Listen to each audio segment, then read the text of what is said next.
Welcome to the ISO Show, dispelling myths and sharing tips for success to improve your business with ISO standards, with your host, Mel Blackmore.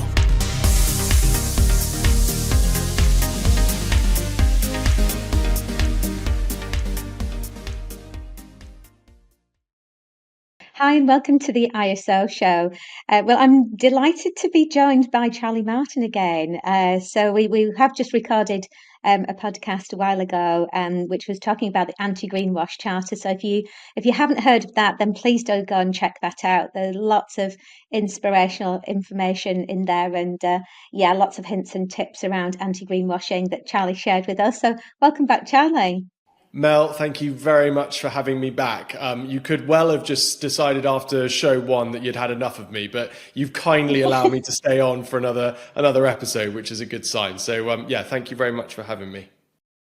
Well, I couldn't have thought of anybody else better, actually, to start the conversation around the new EU Green Claims Directive. And you were my first port of call to start the conversation flowing about this, because obviously something like this is going to make a major impact, isn't it, on many organisations across Europe. And obviously I know that we're recording this in the UK and we're outside of Europe, but we know that it's going to have an impact on us as well. So really keen to unpack the directive. Obviously it's brand new, it's not coming out until the end of March if you're listening to this at the beginning of 2025. So I'm not expecting you to be a legal expert on this, obviously, because it hasn't been adopted yet by organisations, but we know that obviously it is available, so organisations are seriously looking at it now. But really interested in getting your insights and views on this topic. Mm-hmm. Mel, absolutely delighted. Very, very pleased to hear that you know that I'm not a legal expert here and that we can asterisk everything under that. But it's a fantastic initiative that the EU has looked to adopt, and I'm looking forward to getting tucked into dissecting it with you. Yeah, I think, well, obviously in some areas it's creating a lot of buzz, but in many areas organisations haven't actually heard about it yet. So in very simple terms, what's the core purpose of this directive that you found so far when looking at it? Well, yes. Okay. The absolute core fundamentals are that the directive is a new EU law, which is a crucial point to make, is that we're not talking here about a voluntary framework or a guidance in the same way that we're talking about the CMA's Green Claims Code. So this is coming into full regulation. And it's a regulation that governs all voluntary green or environmental claims that organisations operating within the EU make. And some of the key points that we've kind of pulled out from the documentation so far are that the directive requires scientific evidence to back all claims, which seems like a very obvious notion, if you like, but it's actually something that until now has not been explicitly detailed. So I think that's the first point that was made. And then I think, as we were speaking about before, Mel, the other kind of key fundamental is this notion of independent verification of claims before they're made public, which I know is of particular interest to you guys, and is actually something that through our work at the Charter, we encourage all of our signatories to do, regardless of the requirement to do it. So I think that is core and fundamental, the fact that it's mandatory to independently verify a claim, crucially before it's made public. So we're not looking at retrospective or reactive guidance or analysis as we are with the CMA's Green Claims Code. We're talking about something that is now required upfront before content is published. So those would be the key elements that I think we pulled from what we've learned so far. Great. Thanks very much for breaking that down and explaining that so clearly. That's been really helpful. Just going back a stage, I mean, what do you think have been the main kind of primary drivers behind the EU's decision to introduce this directive? Oh, that's a very good question. Well, I think that the EU, in many ways, is always that beacon of light ahead of the game compared to certainly the UK, North America, Australasia, etc., and the rest of the developing world. So I think it's always likely to be the one that's innovating in areas that are required for progress to be made. And I think really, if you look at the last, it's difficult to say, probably the last 5, 10 years or so, the rise of greenwashing and the degree of greenwash awareness has just gone through the roof, and people are aware of the complexity of making truly substantiated environmental claims, and how up to this point a lot of us have been lied to in different stakeholder groups around the environmental credentials of organisations, and it's fundamentally. The fundamental problem associated with it is that if we create mistrust in what we are engaging with when it comes to environmental claims related to an organization, it reduces the speed with which we can all make decisions about who we're buying from, who we're partnering with, who we want to sort of align our brands or businesses with. And as a result of that lack of speed, it is directly affecting our collective ability to address some of the big issues that are at play in terms of the environment. And if there's one thing that I think we can collectively agree upon, is that we need speed of decision making. We need things to happen quickly. And so greenwashing is directly affecting that in a negative way. Absolutely. And I think, I've been around, in the standards field for many years now. So, Blackmores will be 20 years old next year, but I've obviously been very much a champion of sustainability standards, raising standards, and organisations being accountable, acting responsibly and doing the right thing. And many organisations have adopted policies and procedures. They have made pledges, but I don't think I've ever seen as much action as I have done just in the last couple of years. And I think you're absolutely right. The speed is needed now. I think long ago people, businesses were making pledges and commitments, but kind of resting on their laurels and not doing an awful lot about it. And I think you're absolutely right. This is going to speed up the decision making. And okay, so what are we actually doing, and can we back that up with evidence? Are we actually doing that if we're saying that? And where are we at on that journey? So I think you're absolutely right. It's I think the next few years are going to be really exciting as far as making some significant progress, I believe, in relation to tackling the climate emergency. And Mel, I Um, think, sorry, can I just comment on that? Sorry, I know you've got another question to go, but yeah, I think, and again, we spoke about this in the last podcast. I think also one of the things that, again, is brilliant about the Green Claims Directive is that, yes, it is a tightening, essentially, of control over what you can and can't say, and the process that you have to go through before you essentially, want to publicize a particular comment or a particular position or a particular claim. That tightening is going to liberate, I believe, communicators operating within the sustainability communication space to be confident about what they're actually sharing. And I think that is crucial because it will address the very growing trend or theme of green hushing, which is the counterfeit of greenwashing, and is ultimately when organizations choose not to promote or to share their green credentials of their organization, their service or their product for fear of greenwashing.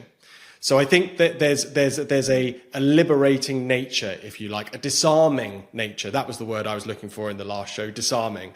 A disarming notion of going through a more stringent process in terms of how you go about substantiating what you want to communicate that will ultimately allow people to be more confident to communicate what they have done well, and therefore to share their good news, if you like, and the impact that they're having more widely. So I think there's lots of things at play here, but I think you're right. I think over the next couple of years, hopefully we're going to see more confident sustainability communications as a result of things like the Green Claims Directive.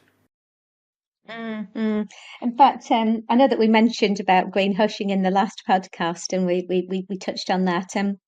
But there's a phrase that Carbonology have coined, which is green masking. So that's where organisations are marking their own homework, and they're literally hiding behind this mask of saying, "Oh yes, well, our carbon emissions are X," but actually they're just marking their own homework, and there isn't any independent verification to actually agree with that and to be able to check the accuracy and the transparency to be able to unpack the methodology of that claim as well. So in terms of our listeners, now we have listeners across the globe, fortunately. And there might be some organisations that are listening in and thinking, yeah, but does it actually apply to me? So who actually needs to comply with this, and how would they go about doing that?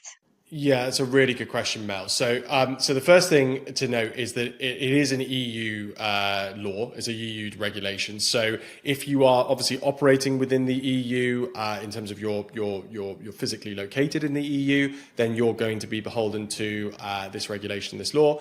If you are an organisation that is doing business with EU-based organisations, i.e., you're based in the UK and you're selling to Europe, again, you will fall under this jurisdiction as well. So it's not just those organisations that are based within the EU itself. If you are operating with organisations and working with them, then you are beholden to these regulations. So that's a really important point.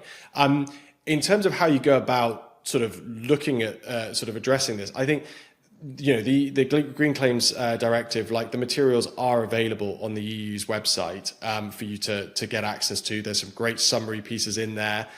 We ourselves on the Anti-Greenwash Charter website have put together a kind of a summary piece, which I'm more than happy to kind of link to, that goes through and discusses the kind of the core fundamentals, if you like, of the directive itself. So the first stage is just to inform yourself about essentially what's required. I think what's brilliant about when you read things like the EU's Green Claims Directive is that there's nothing in there that anyone is going to find particularly complicated. And there's going to be a lot in there that people go, I can't believe that this isn't just how people have been operating up to this point anyway. So hopefully there's not too many horrible surprises there, but you can see that, okay, following this looks like best practice. I can understand the robustness of this process. So that would be my suggestion is start informing yourself. And then, you want to be speaking to legal people, you want to be speaking to sustainability experts and marketing and comms experts and consultants in order to get that full 360 picture,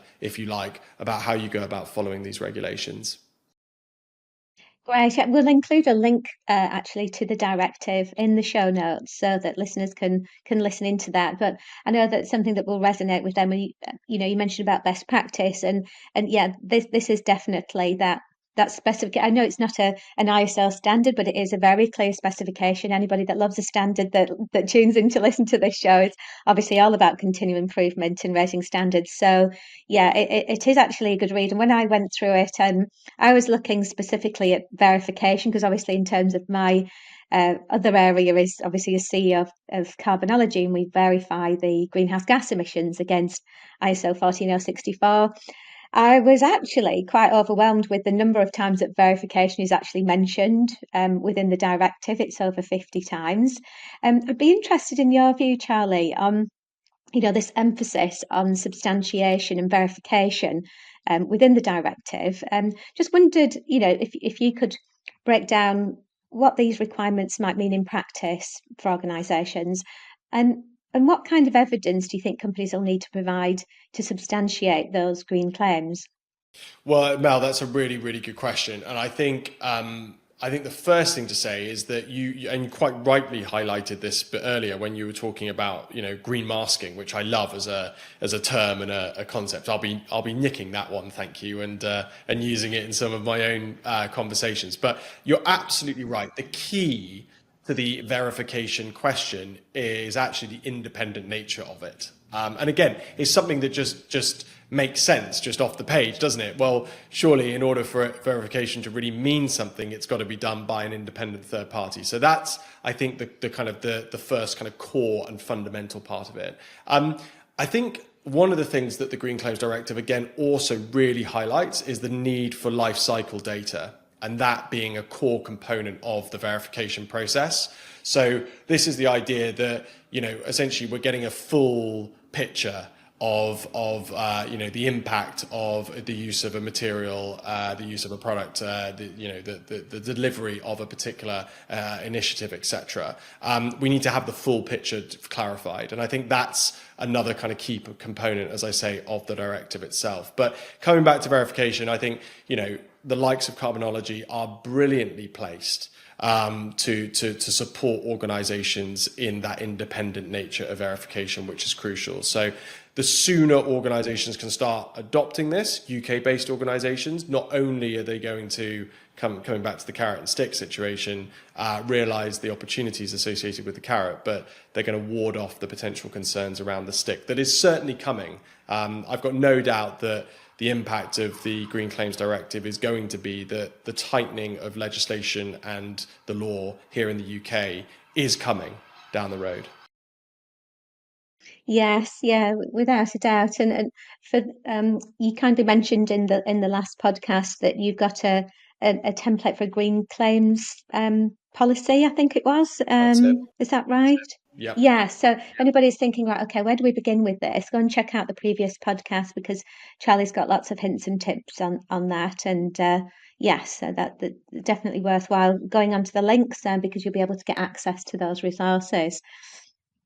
And how do you think that the directive's going to impact the use of carbon offsetting and carbon neutrality claims within the EU at the moment? Because obviously organisations will have a residual amount of, following on from reductions, removals. So obviously there is going to be an amount left over. And obviously carbon offsetting is part of many organisations' strategies. So what do you think the impact of this directive will be on those sorts of claims? That's a really good question, Mel. That's a really good question. It would be remiss of me to kind of position myself as an expert when it comes to, carbon markets and all things associated with. So that's the first kind of thing to say on that front. But my feeling is that what's gonna happen again, because of the nature of this directive being that essentially you just need to be absolutely clear, crystal clear in terms of your use of terminology, and you have to be crystal clear in terms of your substantiation of the positions that you hold in terms of your carbon footprint, your positioning as such, is that the knock-on impact of that is going to be that these levers, if you like, that organizations can pull there in terms of to address their carbon neutrality, etc. There's just going to be a lot more scrutiny on the quality of the evidence that's provided through these mediums. So the key thing, I think, for any organization that is relying at the moment on those levers is going to be to start looking at your partners that are helping you to deliver this and making sure that you are working with as reputable, as data focused, and clearly substantiated partners as you can. So that would be my observation of how I think something like the Green Claims Directive is going to impact upon those sorts of levers. Yeah, definitely. Yeah, and you mentioned earlier about speed and progress. I mean, do you think this directive is too ambitious or not ambitious enough? Are there any particular areas that you think could potentially be strengthened, or do you think they've got it right? Do you know what? That's a really good question. I think that the proof will be in the pudding, because I think, as I mentioned, whether it was on this podcast or the one that we've just done, again, if anybody's interested, they should go back and listen to that one too. The big question for me, if you look at the CMA and you look at their enforcement here in the UK over the last few years, it's been weak. It really has been weak. And I think a lot of the sort of impact of the EU's directive will come in its strength in which it implements or enforces its jurisdiction. That's the thing that I'm waiting with sort of slightly bated breath to see. If it is strong, and if it does say exactly what it says on the tin at the moment, I think it's very, very complete. In terms of our knowledge and understanding of best practice currently. That's not to say that best practice isn't going to continue to evolve. And there are definitely areas and things that I think, any regulation needs to look at. I think that the rise of the use of generative AI in the production and creation of content definitely needs to be looked at in terms of how that impacts and influences on sustainability communications. We actually have a section within our Green Claims Policy template that talks about, the responsible use of generative AI in order to help produce campaigns and content related to sustainability. Again, I'm not going to say that we know all the answers to this, but I imagine further future iterations of the Green Claims Directive will probably focus in on how we go about ensuring effective, proper governance of generative AI when making claims. So that just gives you one example of a potential area for development later on down the line. Yeah, and I think it'll be interesting to see how it crosses over with CSRD. We're doing some work with some clients on double materiality at the moment, and that many organisations are using AI to be able to source information about suppliers, and so obviously it's an incredibly useful tool to be able to pull together data for be able to report on sustainability disclosures. But I think you're right. I think the integrity does need to be tested. It needs to, with being able to substantiate these claims. I think organisations will need to be I guess, very wary about the methodologies that they're using to make sure that they are robust and that they are confident in the claims that they're making. Mel, Because obviously, yeah, sorry. I'm sorry, go on. I interrupted you. No, that's okay. I was just going to go on to mention about the potential penalties for non-compliance. That was all. I was just going to ask what your thoughts were on that. Well, I just wanted to, just before I come on to that, I wanted to pick you up on, because I think you made a really, really kind of important point there about AI and methodology. I think the thing for me, like we're all, or most people, I think, are pretty much aware of the sort of hallucination issue relating to generative AI in its current form. That, I think, is the big problem when it comes to the use of AI in this context. It's one thing utilizing AI to help support kind of data collection and perhaps even kind of data analysis initially. But when it comes to then the interpretation of that data within a claim or a communication medium, if you like, I think that lends itself to some of the biggest weaknesses, if you like, at play for generative AI currently. So from our guidance to our signatories, the organizations that we work with, is to utilize generative AI within the ideation or the creative stage, but to be very, very, very careful about the utilization of generative AI in the creation of the final version, if you like, of the content that's being produced, because those hallucinations you're responsible for any mishaps associated with those hallucinations, and I think that's really crucial. So that was just a small point on that. But in terms of penalties, again, I think it almost again comes back to the point about the Green Claims Code and the CMA. Like the penalties at play again that the EU are talking about are significant. I think even down to, I mean, it's one thing about the fines, which is equivalent to sort of similar things that have been suggested within the UK. But you've got potential bans at play, which I thought was really interesting. About organisations could be banned from marketing and advertising and promoting on the basis of malpractice and poor practice. And you start thinking about the potential impact of that if they were to do that. It goes beyond fines, doesn't it? It goes way beyond fines. And my goodness, I mean, Yeah. the reputational damage associated with sitting on the naughty step like that, that's going to be so significant. So yeah, I'm fascinated to see whether or not they really do have the teeth to deliver this. If they do, we're going to see some fundamental change as a result of this directive being properly enforced. Yeah, it's going to be interesting, isn't it, to see how it is actually regulated, both in Europe and the UK and further afield. Because it's been interesting looking at, so let's say ESOS, the Energy Saving Opportunity Scheme, that is, a cycle that comes around every 4 years for enterprises of a similar size that this particular directive is applicable to as well. So you're looking at kind of over 40 million euro turnover. And over 250 employees, for example. It's only really when they started enforcing those financial penalties, the organisations were like, whoa, right, okay, like, what do we need to do? Yeah. It's like, hello, turn the light on, and wake up, smell the coffee. We actually need to take some action here. So I think this is going to be really interesting, to see how this pans out over the next year or so. So on that note, I was just going to ask, in terms of the work that you're doing at the Anti-Greenwash Charter, how can that help organisations to prepare, or to adapt to the to be able to comply with the directive when it comes in? Well, it's a really good question. Now, although our initial inspiration behind the Anti-Greenwash Charter was, as I alluded to in the last show, very much based upon the CMA's Green Claims Code, which is the UK's kind of equivalent guidance, if you like, not regulation, but guidance. Since we started the Charter in 2022, we very much have paid close attention to the Green Claims Directive in terms of drawing upon any improvements and iterations that we can make to our process.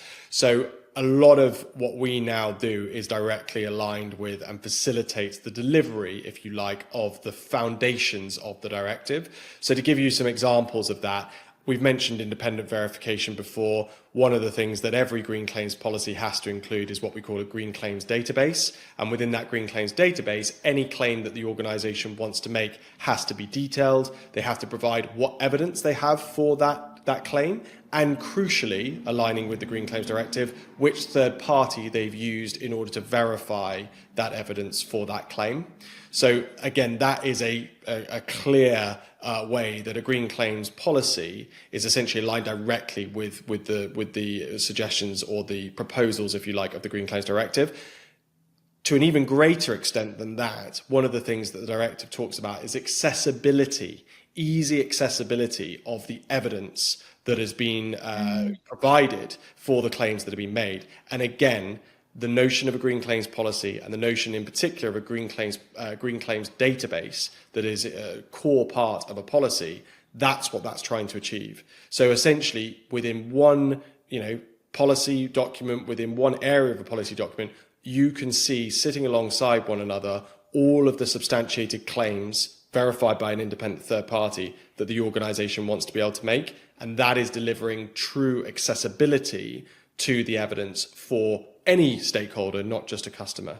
So I think those are the kind of the crucial elements. But I could bore you, Mel, with every aspect of a green claims policy. But suffice to say that any of your listeners that are interested in learning more, you can download the template and you can inform yourselves about all the different areas that we cover in our work. Fabulous. We'll make sure it's included in the link in this podcast as well. Yeah, great. So just to wrap up then, and on the EU Green Claims Directive, what do you think the potential impact of this is going to be in terms of consumer confidence in purchasing goods and services? Well, Mel, I think that's a really good question. I think it comes back to that point about speed.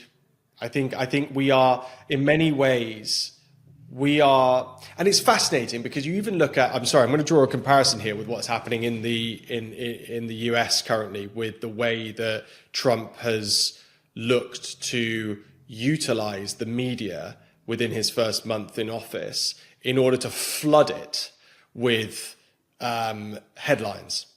And I think the dangerous thing about flooding, the media with the headlines that he has, is that it creates the opportunity for distraction from the core issues at play. And I think you can create a comparison between that and the way in which we currently engage in environmental or sustainability communications. There's so much content out there, and at times it's so conflicting that what we are is stuck in the mud a lot of the time, and people are unable to make the informed decision that they want to make quickly for fear of making the wrong decision based upon different sources of information and different sort of notions of credibility and substantiation. The great thing about standardizing the sort of practice that's implemented in the way that the EU's Green Claims Directive is aiming to do is that it will allow people, and when I say people, I mean customers, suppliers, other forms of stakeholders, investors, etc., to make informed decisions quickly. And again, that's the necessary requirement that's at play when we're looking to address the problems at large. Yes, yeah. Okay, great. Well, really enjoyed speaking with you today. And yeah, thank you very much for unpacking the directive. I think obviously for many of our listeners, this will be the first time they've heard about it. So now that they've obviously listened to the podcast, they'll be a little bit more knowledgeable about the directive and the changes that it could bring as well. So yeah, we'll include notes we'll include the links to the show notes, and obviously wherever you're listening to this or watching this, you'll be able to get access to those, and you'll be able to get access to Charlie Martin, who's the founder and CEO of the Anti-Greenwash Charter's contact details as well. So yeah, thank you so much for joining me today, Charlie. It'll be really interesting actually to get you back onto the podcast, maybe in 6 months, 12 months, once organisations have started to adopt the Green Claims Directive, and see what the potential impact is then.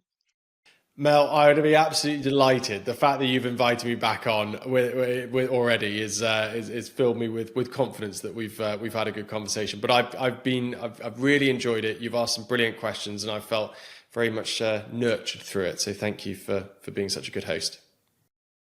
Right, okay, no, you're very welcome. And thanks very much for all our listeners joining us today, or if you've been watching this for the first time as well. So yeah, thank you very much for joining us. And don't forget to hit subscribe so you don't miss any future episodes as well of the ISO show. And if you're looking at getting further insights on verification of your green claims, specifically in relation to greenhouse gas emission verification, then yeah, we'd love to have a chat with you over at Carbonology, which will include a link in the show notes as well. Thanks very much for joining us today.